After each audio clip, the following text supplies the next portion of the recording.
Anong ginagawa mo rito? Gulat na tanong ni Micaela sa lalaking namulatan niyang nakatunghay sa kanya. Napabalikwas siya ng bangon. Namukhaan agad niya ang lalaking nakatayo sa paanan ng kama at waring kanina pa siya pinagmamasdan. Ito ang lalaking kung ilang beses na niyang naengkwentro. Paano ka nakapasok dito? Mabilis na bumaba siya ng kama at hinarap ito. Kinakailangan niyang tingalain ito dahil matangkad pala ito.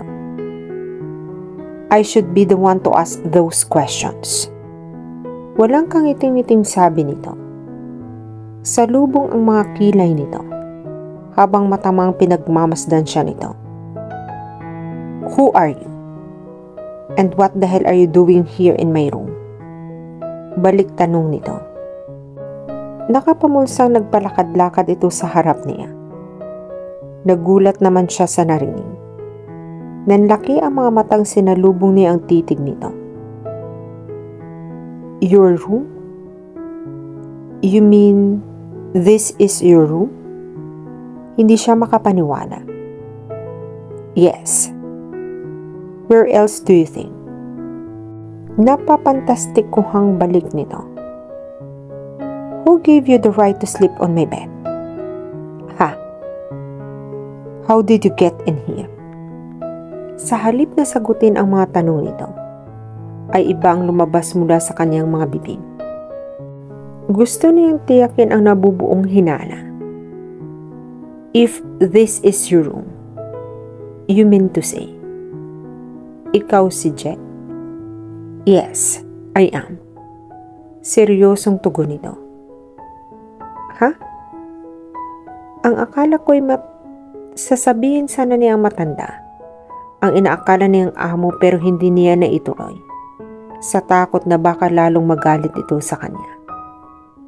Hindi talaga siya makapaniwala ang lalaking ilang beses na niyang naengkwentro ay magiging amo pala niya. Akala mo'y ano? Wala. Napayuko siya. Hindi nakaila sa kanya ng pagmasdan siya nito. Sana na may hindi mo ako makilala. Lihim na pinagalitan niya ang sarili dahil hinayaan niya makatulog siya sa kwarto ng kanyang amo. Nakakahiya.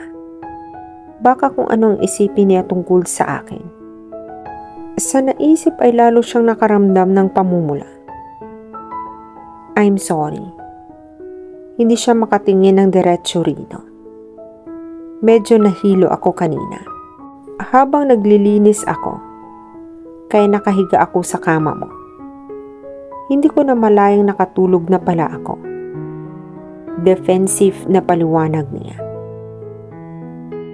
So, nadala ka sa comfort at lambot ng kama. Kaya ka naidlip. Ganoon ba? Sarkastikong sabi nito. Lalo siyang pinamulahan. Para bang ipinamukha nitong noon lamang siya nakaranas humiga sa malambot na kama. Gusto sana niya magprotesta at kontrolin ang paniniwala nito. Pero kinontrol niya ang sarili. Alam niya siya ang nagkamali. Kaya para hindi na humaba ang usapan, ay tumahimik na lang siya. I'm really sorry. Muling sabi niya nang hindi pa rin ito kumibo. Stop asking for an apology. Okay? Tapos na iyon. I can't do anything about it. Seryoso pa rin sabi nito. Now, tell me. Ano bang ginagawa mo rito? At sino ka? Paano ka nakapasok sa pamamahay ko? Sunod-sunod na tanong nito. Ako si Micaela, sir. Ako ang bago ninyong maid. You are what? Tila nagulat na tanong nito. I'm your maid, sir. Your new maid. Ulit niya. So I heard. Muli siyang hinagod nito ng tingin. But you are sure you really a maid? Yes. May hindi ba kapani-paniwala? Bumangon ang inis sa kanyang dibdib. Kailangan ba niyang ulit-ulitin na katulong lang siya nito? Ikaw ba ang tinutukoy ni Carlo na mag-aalaga kay Giselle? Yes, sir. Humugot ito ng hininga. Pagkakuway ay tilang nanghihinayang umupo ito sa gilid ng kama. Inalis nito ang suot na korbata. Noon lang niya napansin na naka-business suit ito. Mukhang pagod ito at kagagaling lang mula sa mahabang biyahe. Is that all, sir? Pwede na po ba akong lumabas? Yes, you may go, sabi nito. Muling tumayo ito at tuloy-tuloy na pumasok sa banyo. Nasapon niya ang kanyang dibdib. Nang makalabas siya sa kwarto ng kanyang amo, naramdaman niya ang pangangatog ng kanyang mga tuhod. Hindi niya inaasahang tiyuhin pala ni Carlo, ang lalaking matagal na niyang gustong makita uli at makilala. At last, nakilala ko na rin siya. Siya pala si Jay. Nakangiting sa isip-isip niya. Yes. Napasuntok si Jay sa hangin nang makapasok siya sa banyo. Kaninang kaharap niya si Micaela, ay sinupi lamang siya ng kaligayahang nararamdaman dahil ayaw niyang ipakita sa harap nito ang tunay na nararamdaman niya pagkakita rito.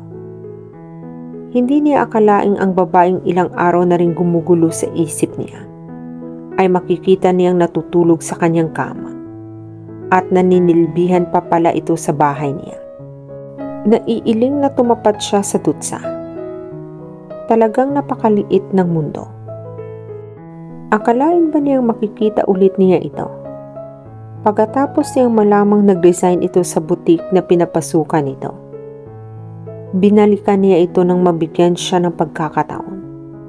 Pero laking panghihinayang niya nang malamang wala na ito roon. Pagkatapos niyang maligo at magbihis ay dumiretso siyang kaagad sa study room at kaagad na pinatawag niya si Micaela. Hindi niya alam pero gusto niyang makausap ito at pagmasdan ang maamong mukha nito. Pakiwari niya ay sumisigla siya at nawala ang kanyang pagod nang makita niya ito. Natigilan siya ng pagmumuni-muni nang marinig niya ang mga yabag na papalapit sa pintuan. Alam niyang si Micaela na ang parating. Natatarantang kinuha niya ang mga papeles sa harap niya at nagkunwaring abala siya. Come in, sabi niya nang kumatok ito. Nakatutok pa rin ang kanyang mga mata sa mga papeles nang pumasok ito. Pero palihim na pinagmasdan niya ito ng tingin. She's very lovely. Kahit nakasuot lamang ito ng bestida, ay lutang pa rin ang angking kagandahan nito. Kahit simpleng lamang ito, ay wala sa itsura nitong isang anak mahirap lamang. Kaya parang ayaw niyang maniwalang katulong ito. Idagdag pa ang pag-i-English nito, ay parang sanay na ito. Sit down. Tatapusin ko lang ito. Formal pa rin siyang sulyapan niya ito.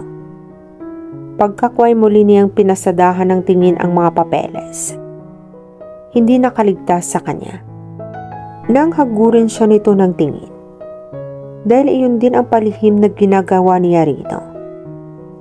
Nakita pa niyang tila natutulala ito. At tila na naginip sa pinagmamasdan siya. Habang nakaupo ito sa upuang nasa harap ng study table. Naaaliw siyang pagmasdan ang magandang mukha nito, lalo na sa malapitan. Sinupi niya ang isang ngiti nang makita na yung muntik ng mapalundag ito sa upuan na magtama ang kanilang mga mata. Ipinapatawag niyo raw ako, sir. Nakayukong sabi nito. I just want to clarify something. What about? You work here as a maid. Sumandal siya sa kanyang upuan. Why? May problema ba sa trabaho ko? May nagawa ba akong mali? Lumatay sa mukha nito ang pangamba. Hindi mo ba nagustuhan ang pagbabagong ginawa ko sa bahay mo? Kung tungkol sa pagkakahuli mong natutulog ako sa kwarto mo, hindi ko talaga sinasadya. I'm sorry.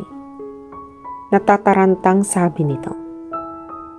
Natatawang tumayo siya at lumapit sa upo ang katapat nito. Relax. Walang kinalaman sa pag-uusapan natin ang ginawa mong pagtulog sa kwarto ko. That's no big deal. Okay? Wala sa loob na ginanap niya ang mga palad nito. Lalong bumilis ang tibok ng puso ni Micaela nang maglapat ang mga kamay nila ni Jay. Halos mabingi siya sa lakas ng pintig niyo. Hindi niya maipaliwanag ang nararamdaman niya. You're trembling. Pinisil pa nito ang kanyang mga palad. Because I'm nervous. Pag-amin niya. Pagkakuway na payuko siya. I'm afraid you're going to fire me out. Pagdadahilan niya. Ano naman ang kinakatakot mo? Kung halimbawa mang tatanggalin kita, I'm sure madali kang makakahanap ng ibang trabaho. Binitiwan na nito ang kanyang mga nanlalamig na mga kamay. Much better than being a maid. Tinitigan siya nito ng mataman. Nagkita na tayo noon. Hindi ba? Tumango siya ng marahan. Naisip niyang wala ring mangyayari kung magkakaila pa siya. After all, mukha namang hindi ito nagagalit. Kanina pa nga siya kinakausap nito ng mahusay at malumanay. Nakangiti pa ito sa kanya. Ikaw ang nag-assist sa akin minsan nag-shopping kami ni Dayan. Hindi ba? Yes, sir. Bakit ka umalis sa dating trabaho mo? Bakit mas pinili mo maging katulong kaysa maging sales lady? Natigilan siya. Ipagtatapat ba niya ang totoong dahilan sa pag-resign niya? Pinili niya ang magsinungaling. Hindi sapat ang sweldo ko bilang sales lady para tustusan ang mga pangangailangan ko. Umuupa pa kasi ako ng bahay noon. Tapos allowance ko pa para sa pagkain at personal na gamit. Naging praktikal lang ako. Kung papasok ako ng katulong, ay libre ang tahanan at pagkain ko. Tapos sumusweldo pa ako. Tumango ito. I see. Excuse me, sir. But I think we're going too far. Ano ba talagang pag-uusapan natin? Yes. Actually, gusto ko lang namang sabihin na mag-concentrate ka na lang sa pag-aalaga para sa pamangkin ko. Ipaubaya mo na lang ang mga gawaing bahay sa ibang mga katulong. Pero, sir, I appreciate what you've done in my house. Pero mas gusto kong alagaan mo si Giselle. I know I've been being unfair to her dahil hindi ko na siya nabibigyan ng sapat na panahon. Abala kasi kami sa trabaho. Kaya sana, ikaw na muna ang bahalang magpuno ng mga pagkukulang ko sa kanya. Malungkot na sabi nito. Will you do that for me? Pero sir, hindi niya alam kung nagbibiro lamang ito. Alam niyang kahit gawin pa niya ang lahat ng alam niyang pag-aalaga sa bata, ay iba pa rin ang atensyong ipagkakaloob nito sa pamangkin. Pero dahil ayaw niyang tanggihan ang hinihiling nito, ay pumayag na lamang siya. Okay sir, I'll try. Thank you. Natutuwang napahawak ito sa kanyang balikat. Napalunok naman siya nang malanghap niya ang pabangong hininga nito. Halos magkadikit na kasi ang kanilang mga mukha. You're welcome. Aniyang hindi nagpahalatang naaasiwa siya sa ayos nito. It's funny. Nakangiti at naiiling na bumitaw ito sa kanya. Kanina pa tayo nag-uusap, pero hindi ko pa rin alam ang tunay na pangalan mo. Micaela Rodriguez, ang buong pangalan ko. Rodriguez? Micaela Rodriguez? Gulat na ulit nito. Are you from Baguio? Yes. Napatitig siya rito. Why? Wala. Sige, Micaela. Iwan mo na ako. Bumalik ang otoridad sa boses nito. Tila nanghihinang muling umupo ito sa kanyang upuan. Nagtataka man, ay hindi siya nagpahalata sa naging reaksyon nito. At sa biglang pagbago ng mood nito, akala ko'y mga babae lamang ang madaling magpalit ng mood. Naiiling na lumabas si Micaela sa study room nito. At dito na po nagtatapos ang part 8 ng ating kwento. Sabay-sabay po nating abangan ang susunod na kabanata. Be good, be safe, and God bless for everyone.